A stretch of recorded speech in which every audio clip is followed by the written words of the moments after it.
Hello and welcome everyone, this is Type V3 and I'm in a gaming sort of mood. Coincidentally, these Transformers bot shots have arrived just in time to scratch that itch. Now before we get playing, let's start by taking a closer look at some of the pieces. Bot shots come in many different flavors and variations, but for the most part are all very similar.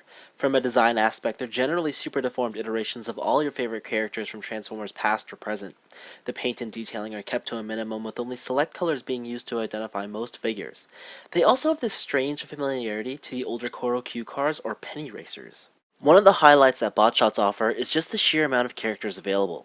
However, this does lead to a significant issue. There aren't enough unique base molds to differentiate all the toys.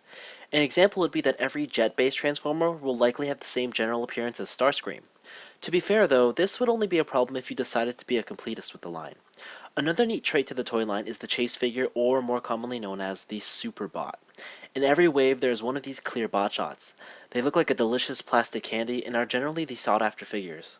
The main gimmick to bot shots is their spring-loaded transformations. It's as simple as a flick of the finger or ramming them into something. Reverse transformation is also simple, as you just have to fold all the pieces back into place.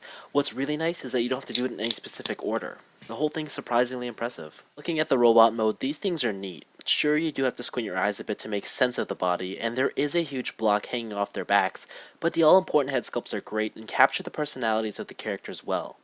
Now you're probably wondering what that symbol on their chest is for. Well, each botshot has a rotating chest piece with some symbols and numbers, and this is where the main game comes into play.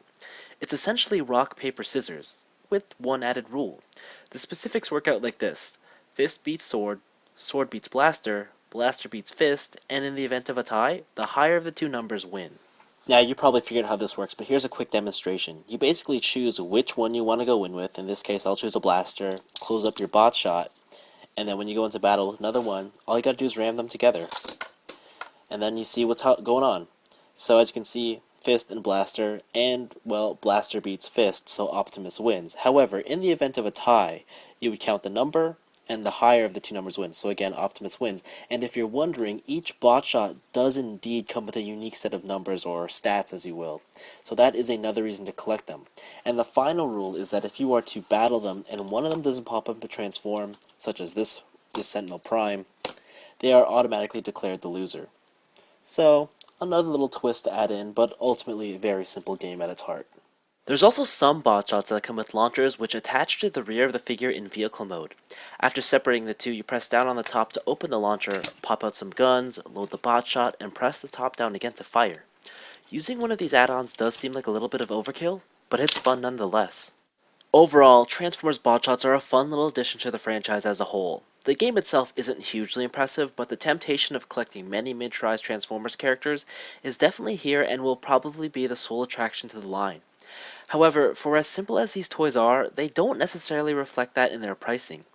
Individual bot shots will cost you around $5, while the launcher sets go for $10. And I just don't see them being worth that much. I'd be much happier if these were anywhere from 25 to 50% cheaper. Also, if you're a completionist, then you'll know that those numbers add up quick because there are a lot of these on store shelves. But hey, if you think those prices are fair, then don't let me stop you. So there you have it, Transformers bot shots. They're neat. But I wonder, if all you're after for are cheap, super deformed Transformers, then would you be better off with this? Say hello to the Creo Transformers Microchanger, and let's not dance around it. It's basically a Lego minifigure. It also looks infinitely better than any bot shot in robot mode. The figure even has basic articulation, and while it can't transform, there's enough extra pieces included to assemble the character's alt mode. But what about the diverse character selection? Well, I'd argue that these microchangers have even more obscure releases on the way. Of course, there is that small issue of not being able to actually go to the store and pick up a specific crayon, because these are all blind bagged. But guess what? These things cost $3 a pop, and at that price, I'm okay if I end up with doubles. Now, everything isn't perfect. Assembling and disassembling a figure in place of a proper transformation takes the spirit out of Transformers, and the resulting alt mode can be hit or miss. Also, if you just have no appeal for the building block aesthetic, then for sure you won't like these. Choosing between the two of these super deformed Transformers is rather simple. Do you like the game mechanic of bot shots, or do you like the playability of the microchangers? For myself, I've gone with the latter since they suit my tastes that much more, but I wouldn't discourage those who've chosen the opposite path. Anyways, this has been Type V3, and thank you for watching. But there is one question that I would like to ask Hasbro. Why have two similarly targeted toy lines on the shelf at the same time? Surely one will end up cannibalizing the other.